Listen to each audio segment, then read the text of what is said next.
억압적이고 폭압적인 힘이 아니라는 거예요.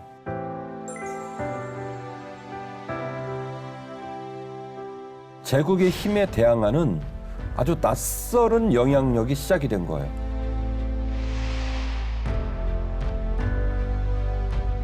어마어마한 파급력이네요. 그렇죠.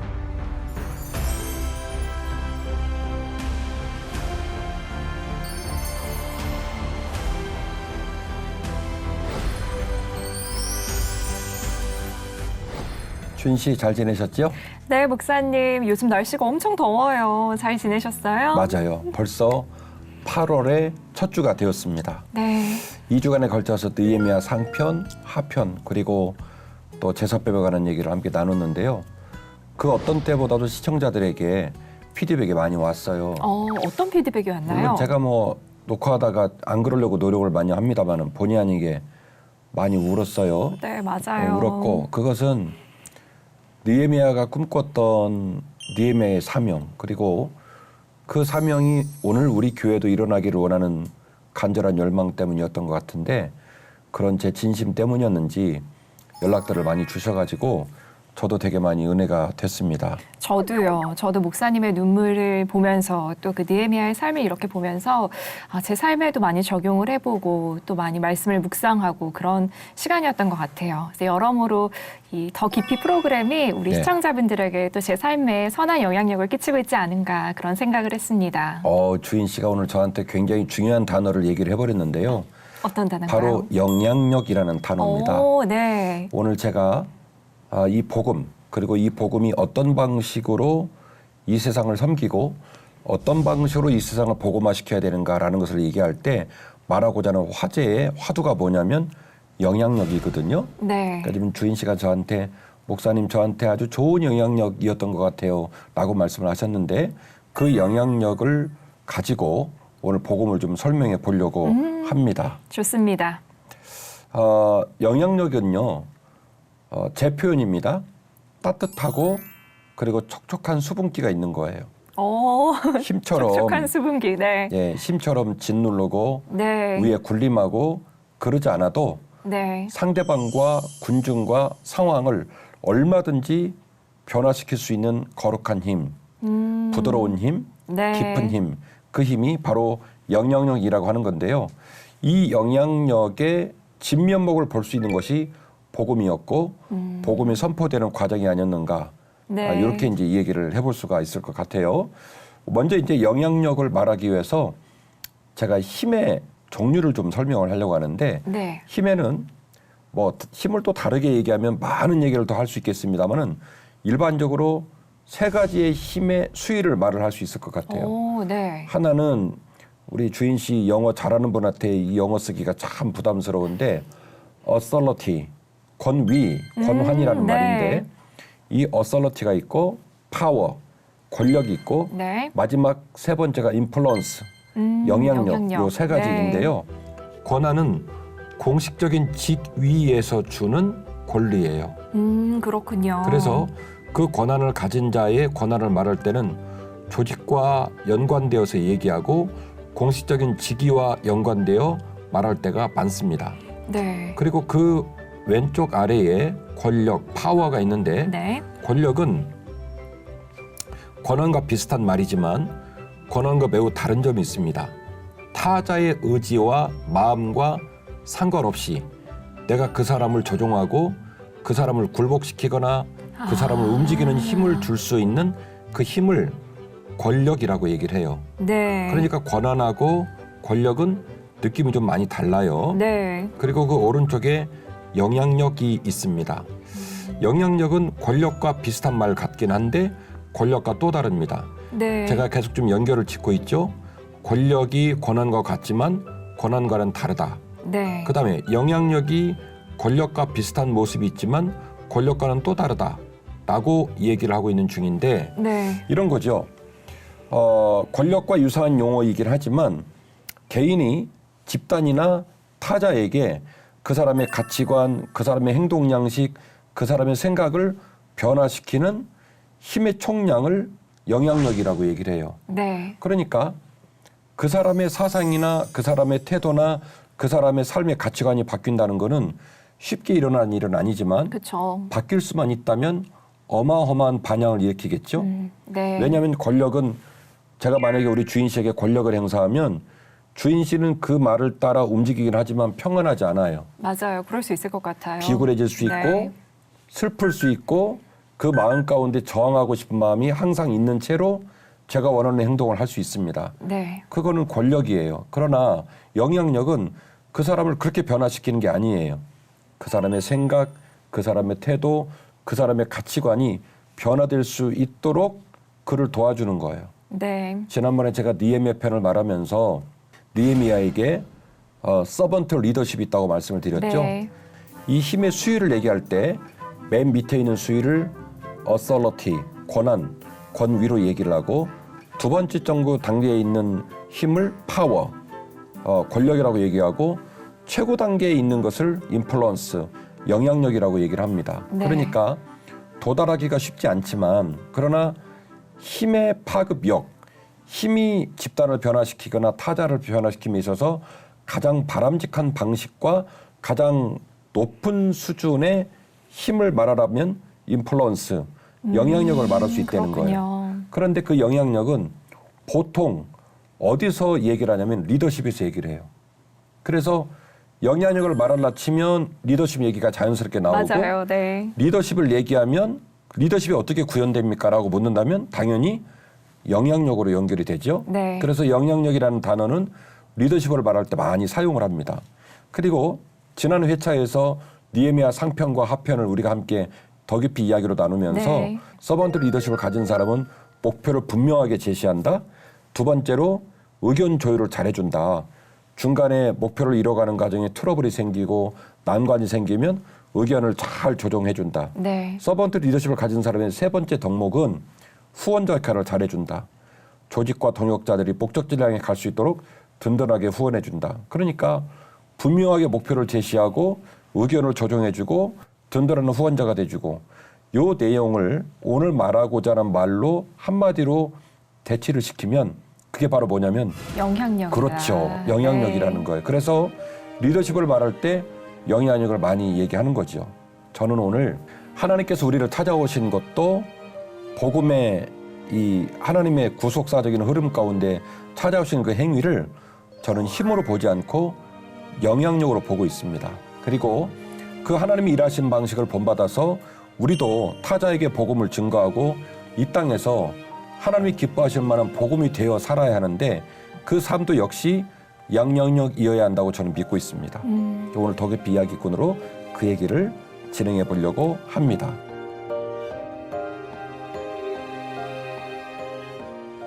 복음은 제국의 법판에서 새로운 형태의 힘으로 등장을 했다는 거예요. 오. 우리가 네. 초대교회 시절을 읽었을 때 힘이라는 말의 상징은 로마입니다. 그렇죠.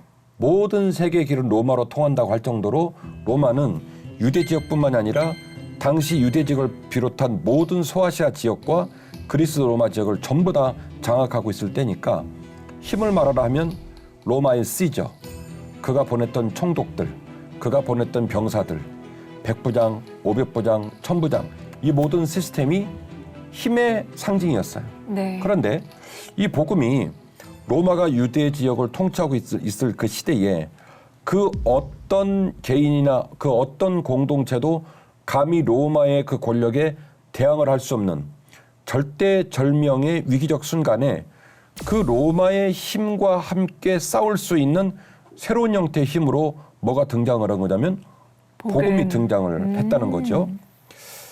제가 지금 얘기하기를 복음이 증거되는 초대교회 시절에는 사회 문화적인 배경이 절망적이었다라고 네. 말씀을 드렸는데 그 상황은 예수의 복음을 증거하는 복음 증거자들에게도 별반 다르지 않았어요. 주인 씨 저하고 더 깊이를 하면서 기억이 나시겠지만 주님께서 오병이어의 기적을 행하신다라든지 주님이 행하신 일들을 우리가 차근차근 복기를 했잖아요. 네. 얼마나 많은 사람이 주님을 따라다녔죠? 맞아요. 오병이어 기적 때는 몇 명이었죠? 5,000명, 장정만 5,000명이었으니까요. 또 거의 어마어마. 10,000명이 넘는 수죠. 그렇죠. 네. 정확히 기억을 잘하셨어요.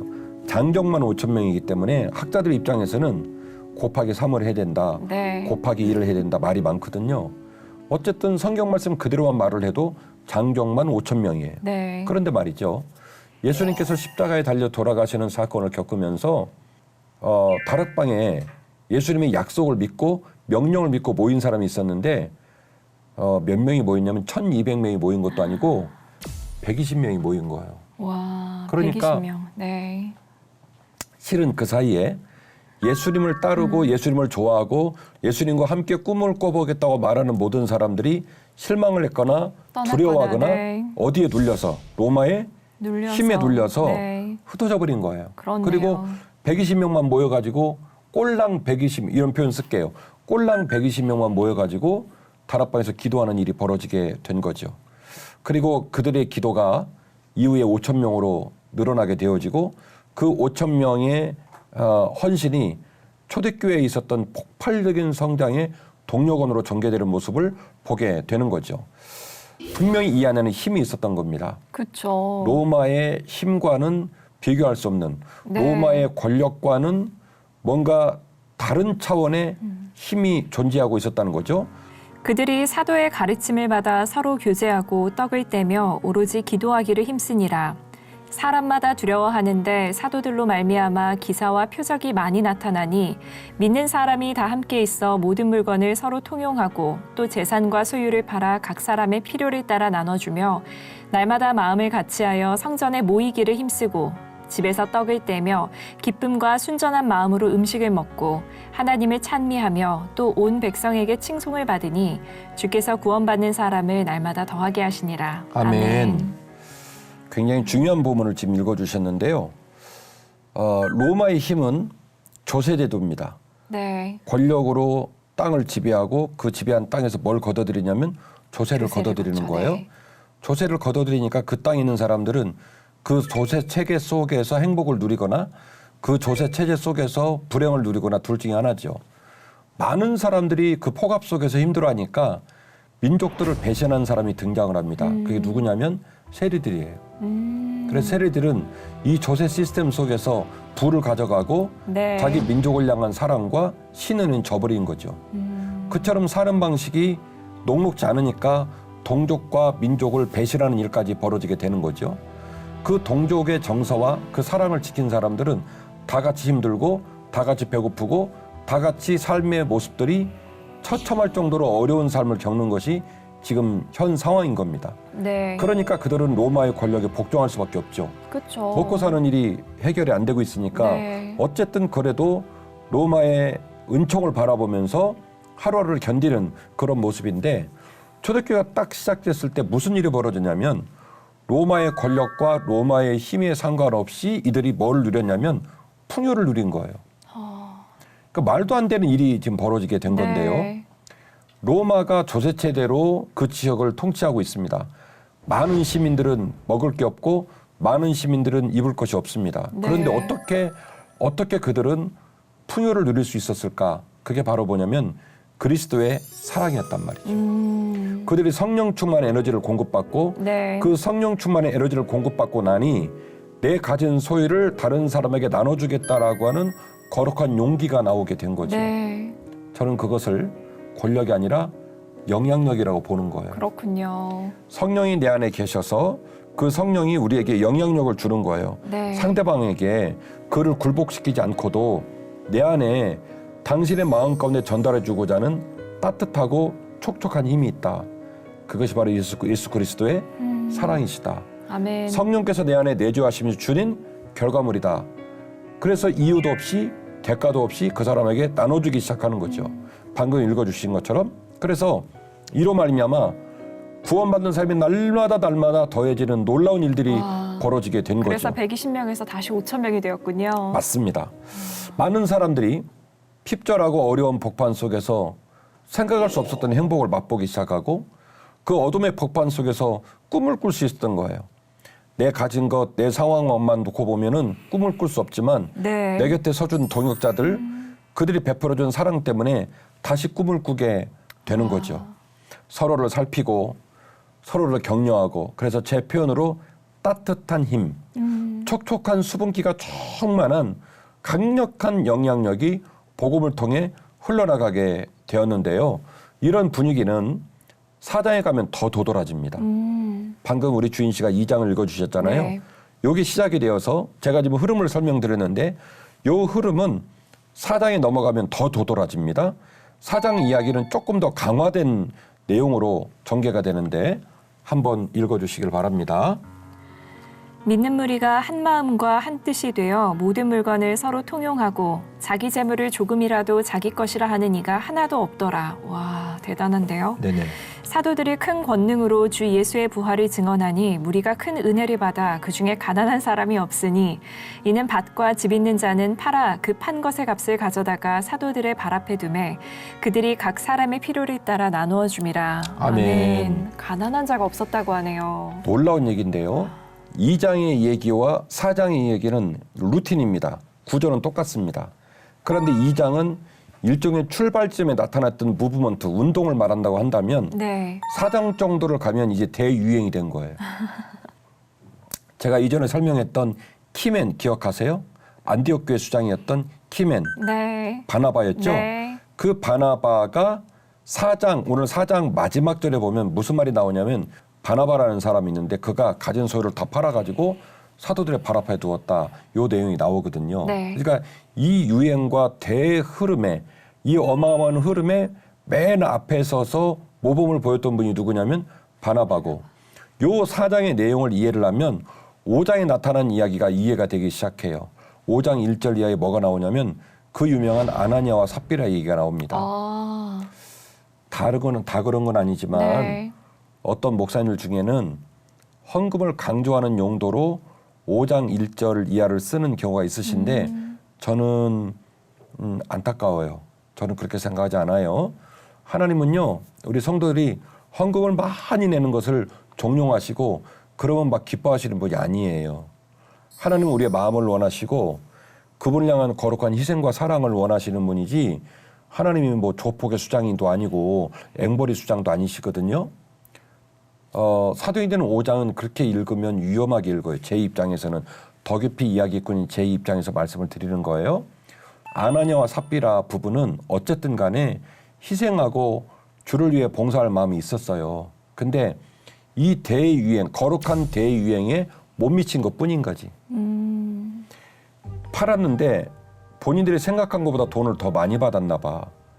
그래갖고 원래는 취지는 이거 다 갖다 바치자고 그랬는데 중간에 마음이 좀 어려워진 거예요. 그래서 반 정도일 것 같긴 한데 일부를 떼어가지고 숨겨놓고 이게 전부다라고 하나님 앞에서 이제 거짓말을 하고 그들의 어떤 명분과 자랑을 내세우다가 죽음을 맞이하는 일이 벌어지게 네. 되는데 왜 굳이 아나니아와 삽비라는 이런 행동을 했을까를 무엇을 통해 알 수 있냐면 방금 읽어주신 4장 32절 이하의 본문을 통해 알 수가 있는 거죠.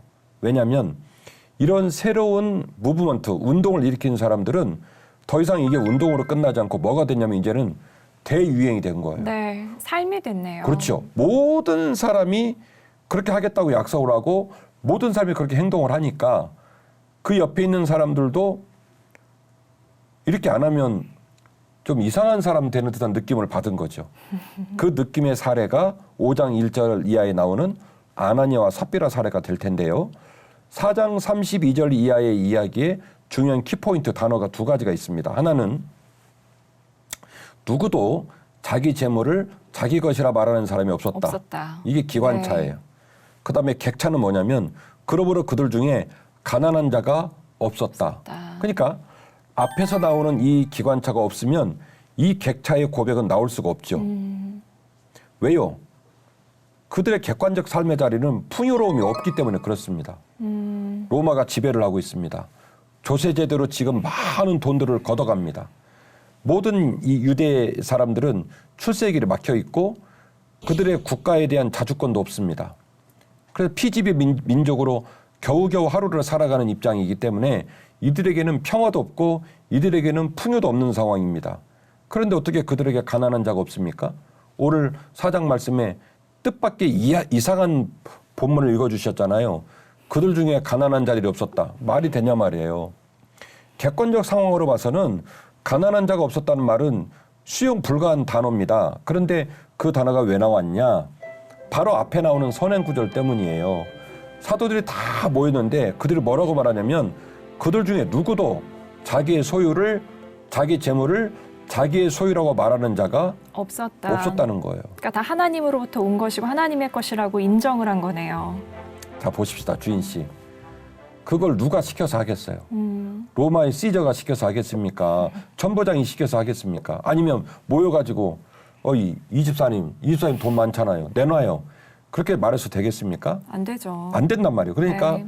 이거는 로마 사람들이 그다음에 이들에게 일어난 일련의 일들을 바라보는 사람들이 도저히 그들의 지각력과 합리적인 논리 구조로는 해석이 불가능한 무슨 일이 일어난 거예요. 그래서 120문도가 성령 충만을 하고 방언으로 기도하기 시작하고 복음을 증거하는 모습을 보고 그 주변에 있던 모든 사람들이 무슨 표현을 쓰냐면 저들이 어찌하여 우리가 상상할 수 없는 복음을 증거하고 행동을 하는가 뭐라고 비유를 드냐면 마치 저들이 세술에 취한 것 같았다 네. 라고 얘기를 하는 거예요. 네. 낯설은 상황을 봤는데 그 상황이 무슨 상황인지 설명을 해야 되겠는데 그동안에 겪은 경험치와 사고력과 논리력으로는 수용이 불가능하고 해석도 불가능한 거예요. 그래서 말은 해야 되겠고 그래서 뭐라고 표현하냐면 우리가 알지 못하는 한 번도 먹어본 적이 없는 술에 취했구나. 도저히 우리는 이해가 안 되는구나 이 얘기예요. 그러니까 그런 성령 충만의 파급력과 영향력이 사도행전 4장에 가니까 나중에는 무슨 일이 벌어진 거냐면 사도들 중에 누구도 그곳에 모인 성도들 중에 누구도 자기의 소유를 자기 재물을 자기의 소유라고 제가 좀 톤이 올라갔죠. 그렇죠? 전 좋아요. 점점 빠져들고 있어요, 목사님. 자기의 소유를 자기의 재물을 자기의 소유라고 우기는 자가 없었다는 거예요. 그러니까 그런 헌신과 그런 영향력이 있기에 그곳에 있었던 많은 사람들이 가난한 사람이 없어져 버린 거죠. 이거는 임금이 해결할 수 있는 일이 아닙니다. 그쵸. 사회복지 시스템이 해결할 수 있는 일이 아닙니다. 이거는 선진국이 후진국 쫓아가고 해결할 수 있는 일도 아니었단 말이죠. 더 깊이 이야기꾼인 제 눈에 보여지는 것은 복음의 어마어마한 파급력, 영향력이 주는 열매였다라고 보는 거예요. 저는 또 한 가지 생각이 나는 게 네. 왜 가난한 자는 나라도 이렇게 네. 구제할 수 없다고 하잖아요. 맞습니다. 그런데 제가 보기에는 이 말씀에서 보면 아까 읽었던 부분에 모이기에 힘썼다고 했어요. 그러니까 개인 수준에서 한 게 아니라 이게 공동체가 한 마음으로 모여서 했기 때문에 가능했었던 것 같아요. 맞아요. 그러니까 제가 지금 계속 주인 씨가 저를 잘 따라와 주는 게 뭐냐면 영향력이라는 단어가 중요한 거예요. 네. 우리가 이제 모임을 가질 수는 있죠. 10명을 모일 수도 있고 20명을 모일 수도 있는데 사자성어 중에 동상이몽이라는 말이 있죠. 네. 저는 목사고 우리 주인 씨는 한 교회 성도입니다. 이곳에 있는 제작진들도 다 우리 조 PD님은 제가 너무 같은 남자지만 멋있는 게 가끔씩 연락이 안 돼. 그래서 왜 연락이 안 됐냐고 물어보면요. 이렇게 얘기하는 거예요. 목사님, 교회에서 사역팀들하고 사역하느라 전화 못 받았어요. 그 말이 너무 예쁘게 들리는 거예요. 멋있는 거예요. 나중에 시청자들에게 조 PD님 얼굴 한번 보여줘야지. 자, 우리 모든 사역자들이 그렇게 주를 위해 섬긴단 말이에요. 그게 모였단 말이에요. 그 모여놓고 우리가 뭐 헌신하자, 뭐 우리가 재산을 내놓자, 우리가 뭐 이렇게 하자. 누가 이렇게 말을 한다고 해서 그게 되냐고요. 안 된단 말이죠. 그러니까 영향력이라는 말은 우리 모든 사람들이 공감하고 우리 모든 사람들이 생각지 못한 순간에 우리 마음을 파고들고 생각을 파고들고 삶의 가치관을 바꾸는 좀 더 부드럽고 좀 더 촉촉하고 로마의 권력, 파워, 그 사람이 타자의 의지와 타자의 마음과 상관없이 그 사람을 굴복시키고 그 사람을 따르게 하는 억압적이고 폭압적인 힘이 아니라는 거예요. 복음은 내 안에 있는 따뜻함과 내 안에 있는 거룩한 힘이 그 사람에게 감동을 불러일으켜서 나도 당신과 똑같은 사람 되고 싶어요 라고 하는 자발적 에너지의 동력원이 되기 때문에 복음은 힘이 아니라 영향력이다 라고 말씀을 드리고 있는 그렇죠. 거죠. 한두 명에게 영향을 끼친 게 아니라 공동체 전체에 이렇게 영향을 끼쳤으니까요. 맞습니다. 네. 제국의 힘에 대항하는 아주 낯설은 영향력이 시작이 된 거예요. 그래서 주인 씨 저랑 같이 사도 바울의 제1차, 제2차, 제 3차 삼차, 전도여행 네. 얘기를 봤지만 사도벌과 함께 움직이는 초대교회 전도팀들이 움직일 때마다 성경에서 자주 등장하는 관용적 표현이 있는데 소동을 일으키는 자들 그리고 거스르는 자들이라는 네. 표현이 관용적인 표현입니다. 어떤 무리가 그 지역에 들어갔는데 그 지역의 질서를 깨버리는 거예요. 그래서 소동을 일으키고 그리고 또 거스르는 자들 그 지역과 시대를 짓누르고 있는 힘을 역으로 치고 올라가는 거센 물살을 치고 올라가는 그런 또 다른 형태의 낯설은 힘이 작동되기 때문에 그런 표현이 자주 나왔던 것이지요.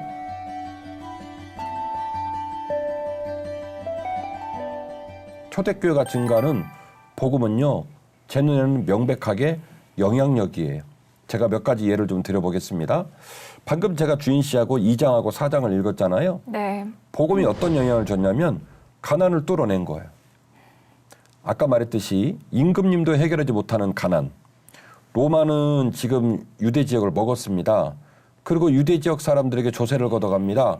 그 지역에 있는 사람들은 그래서 그런 구조적인 원인으로 말미암아 가난의 굴라에서 벗어날 수가 없습니다. 그런데 복음이라는 영향력이 들어가서 그 가난과 절망을 뚫어낸 거예요. 또 하나 사도행전 15장에 보면 저랑 같이 사도 바울의 제1차, 제2차 전도여행 시기에 기억이 나실 거예요. 제1차 전도여행을 마치고 난 이후에 할례자들에게 무할례자들에게 할례를 줄 거냐 말 거냐 문제로 안디옥교회가 난리가 나잖아요. 네. 그래서 예루살렘 교회에서 공회가 열리잖아요. 공회가 열려서 뭐 검사, 변호사, 재판장 뭐 우회적인 표현입니다만은 야고보 사도, 베드로 또 뭐 바나바, 바울 다 함께 모여서 집단적으로 공회 회의를 하지 않습니까? 그 모든 회의를 하고 야고보가 말하죠. 형제들이여 이제 충분히 말을 들었으니까 더 이상 얘기는 그만하고 내가 정리할게요 라고 말하면서 이 야고보가 어디를 뚫어버리냐면요. 복음으로 이 율법의 경계, 할례와 무할례의 경계를 야고보가 드디어 뚫어버립니다. 뭐라고 말을 했죠? 기억나세요? 우리 조상들도 지기 어려웠던 굴레를 어찌하여 이방 민족들에게 주냐. 맞아요. 그만하자. 네. 더 이상 그들에게 할례를 요구하지 말자. 뭐 때문에 가능했냐면 복음 때문에 가능했던 거예요. 또 이어지는 빌레몬서 1장이나 사도행전 2장을 보면 아주 이상한 얘기가 나와요. 빌레몬서는 1장으로 돼 있습니다. 그 1장의 내용은 딱 하나예요. 골로새 교회의 유력한 지도자인 빌레몬에게 사도 바울이 말하기를 형제여 내가 형제에게 말하노니 두기고가 지금 오네시모 데리고 같이 갔는데 오네시모가 형제의 종이었다. 근데 그는 복음으로 말미암아 이제 우리의 형제가 됐기 때문에 그를 벌주거나 정죄하거나 더 이상 종으로 그렇게 핍박 주지 말고 네. 그를 오늘 이후로 뭘로 대하라? 형제로 대하라. 그렇죠. 형제로 대하라. 그래서 이제는 복음이 뭘 띄워놓냐면 종과 주인의 신분을 뚫어버린 거예요. 이 초대교회 시절과 고대 사회에 종과 주인의 신분은요. 이거는 하늘하고 땅하고 무너져도 깨지지 않는 신분이에요. 네. 종은요 사람도 아니에요. 그런데 복음이 종과 주인의 경계를 뚫고 나가는 거예요. 어마어마한 파급력이네요. 그렇죠. 그래서 사도행 2장에 보면 뜻밖의 얘기가 나옵니까? 너희 남종과 너희 여종들이 예언을 할 것이다. 아마 그 시대에 있는 사람들은 무슨 이게 말이야 방구야 이랬을 거란 말이에요. 네. 너희의 남종과 너희의 여종들이 예언을 하게 될 것이다. 당시의 시대적인 문화와 법적인 제도권 안에서는 말도 안 되는 이야기가 사도행 2장에서 시작이 되었고 그 이야기는 복음의 거룩한 영향력이었다. 그렇네요. 생각해보니까 당시에는 예언은 대제사장 네. 이분들이 하는 거였잖아요. 네. 근데 그걸 종이 한다고 하니까 네. 엄청난 이야기였을 것 같아요. 포인트를 잡아줘서 고마워요. 그러니까 우리 성도들이 성경을 읽을 때 제가 이제 현직 목사로서 성도들에게 고마운 점과 아쉬운 점은 그거예요. 우리 성도님들은 성경 말씀을 너무 수용적인 태도와 강력한 믿음을 가지고 읽어주셔서 감사하고 아쉬운 점은 그런 기조만 가지고 성경을 읽어버리면 성경에는 깊이 담겨져 있는 보화를 이렇게 눈치를 못 채고 넘어갈 수 있는 우를 범할 수가 있어요. 그래서 더 깊이 프로그램이 중요한 건데 네, 맞아요. 사도행전 2장을 쭉 읽어가시면서 그렇구나 이렇게 읽을 일이 아니라고요. 너희 남종과 너희 여종들이 예언을 할 것이다. 당시 이 복음을 듣는 초대교회 신자들 입장에서는 경천동지할 일이 벌어진 거예요. 그렇죠. 종이 뭐길래 우리의 공회에 들어온단 말인가? 그들이 우리와 함께 사역을 하고 그들 입에서 나오는 예언들을 우리가 들어야 한단 말인가? 새로운 시대의 문이 열린 거예요. 뭘로? 복음으로. 예. 마지막 네 번째로 이권과 민족의 경계를 뛰어넘는 일도 벌어지게 되는 거죠. 사도행전 11장에 보니까 안디옥 교회에 일어나고 있는 할례와 무할례자의 일들, 그다음에 예루살렘 교회와 안디옥 교회가 비교적 가장 가까운 곳에 있는 이방인 교회였잖아요. 그러니 서로 사이에 얼마나 많은 텐션이 있었겠습니까? 그 모든 거를 극복하고 뛰어넘고 안디옥 교회는 예루살렘 교회를 섬겨주고 예루살렘 교회는 안디옥 교회를 안아주고 이런 러닝메이트의 일련의 일들이 벌어지는 것도 분명히 이권에 대한 문제이고 민족에 관한 문제인데 이거를 누가 뚫어내냐면 복음을 들고선 사도들이 뚫어내는 거죠. 사도행전 6장에 보면 이런 얘기가 나와요. 12사도를 비롯한 사도들이 복음을 증거하는 과정 속에 과부들에게 구제를 하는 일로 말미암아 교회에 분쟁이 생깁니다. 헬라파 과부들하고 히브리파 과부들하고 이렇게 이제 구제비를 나눠주고 복지를 하는 상황이 벌어지는데 이게 아마 편중되게 진행이 됐나 봐요. 그래갖고 헬라파 과부들이 찡찡찡찡찡 한 거예요. 이럴 수 있냐. 그래가지고 무슨 일이 벌어지냐면 7집사를 세우는 일이 벌어지죠. 그래서 사도들이 뭐라고 그래요? 우리는 오로지 말씀과 기도하는 일에 전념하겠다. 드디어 분업이 시작되고 동역이 시작되고 업무 분장이 시작이 되는데 리더들에게 헬라파 지도자들이 등장이 되는 어마어마한 일들이 벌어지게 되는 거예요. 그래서 결국 사도행전 6장의 얘기도 11장의 얘기도 민족의 경계를 뛰어넘고 이권의 경계를 뛰어넘는 거예요. 사도들이 말하는 거예요. 구제비를 집행하고 교회에서 행하는 일련의 일들 중에 복지에 관련된 일들에 대하여 우리는 손대지 않겠다. 7지사 세워서 그들로 하여금 마음껏 그 일을 할 수 있도록 독려하고 우리는 말씀과 기도에 전념하겠다. 그러니까 이건 분명한 이권 문제거든요.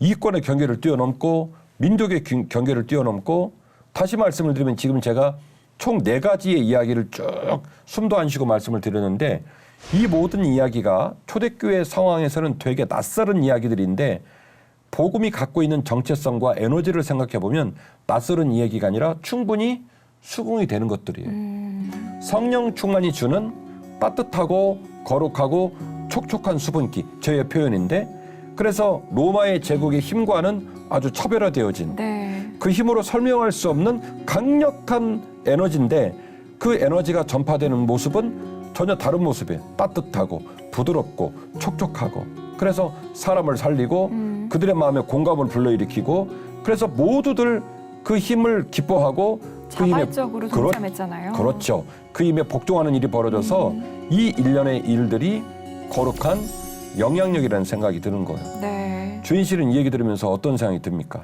저는 아무래도 현 시대를 살아가는 현대인으로서 복음을 생각할 때 물론 복음이 사람의 삶을 변화시키는 그런 영향력 있는 것이라고 생각은 했는데 이 시대적인 배경을 듣고 나니까 당시에는 이 복음이 정말 엄청나게 파격적이고 충격적이었겠다라는 생각도 들었고요. 그만큼 사람들의 마음을 크게 움직이는 그런 원동력이 되었구나.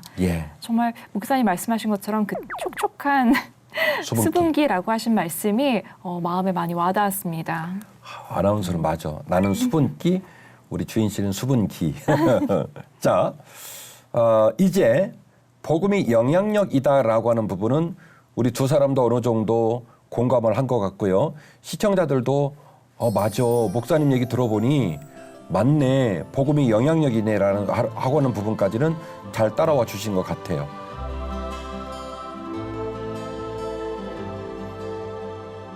그 다음 이야기 꼭지를 이어가려고 합니다.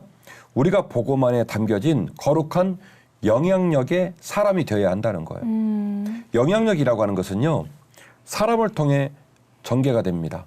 제가 이전에 나를 따르라 얘기했던 기억이 나시죠? 네, 맞아요. 주님의 사역 방식, 주님의 리더십은 나를 따르라. 서번트 리더십 이야기하며 예. 말씀하셨죠. 네. 그리고 제가 인민군 소자 얘기하면서 인민군 소자는 큰 바위 뒤에 가서 날래날래 전진하라고 이런다고 말씀드렸잖아요. 주님이 우리에게 보여주신 그 리더십, 그 리더십은 영향력의 근본입니다. 영향력의 동력원이거든요. 그래서 복음이 들어간 곳에 그 복음을 가슴에 품고 그 복음의 폭발적 에너지를 영향력으로 방사시키는 사람들이 있었기에 그 땅이 복음화된 거거든요. 네. 그래서 오늘 우리가 복음이 영향력이다라는 사실들을 깨달았다면 그 영향력을 마음에 간직하고 그 영향력으로 일할 수 있는 사람이 되었으면 좋겠다. 이 이야기를 이어가 보려고 합니다. 그들이 사도의 가르침을 받아 서로 교제하고 떡을 떼며 오로지 기도하기를 힘쓰니라. 사람마다 두려워하는데 사도들로 말미암아 기사와 표적이 많이 나타나니 사도들이 큰 권능으로 주 예수의 부활을 증언하니 우리가 큰 은혜를 받아. 아멘. 아멘. 지금 주인 씨가 읽어주신 그 본문의 말씀 보면 초대교회 성도들이 어떻게 이런 행동을 할 수 있었을까? 어떻게 로마의 힘에 대항하는 새로운 형태의 힘을 꿈꿀 수 있었을까? 그 모든 일들의 출발 지점에 있는 인물들을 말하는데 누구냐면 사도들이에요. 네. 사도들의 가르침을 받아 사도들로 말미암아 기사와 표적이 많이 나타나고 사도들이 큰 권능으로 예수의 부활을 증거하는 과정을 통해서 그분들의 사역과 그분들의 헌신을 통해서 그분들 곁에 있는 사람들이 그분들의 있는 그 불덩이 같은 복음의 영향력을 나눠 갖기 시작한 거예요. 그래서 그 복음의 영향력을 마음껏 발휘해 줬던 사도들로 말미암아 이 영향력이 시작이 되었다라고 하는 것이죠. 목사 주머니라도 구멍이 송송 나야지. 제가 앉아있다간 자리가 조금이라도 주님을 닮은 향기가 났으면 그동안 제가 참 쉽게 이 찬송을 불렀구나라는 생각을 하게 됐고요. 정보가 아니라 복음이 일방적이고 폭압적인 힘이 아니라 무리한 언어가 아니라 복음이 거룩한 영향력이다.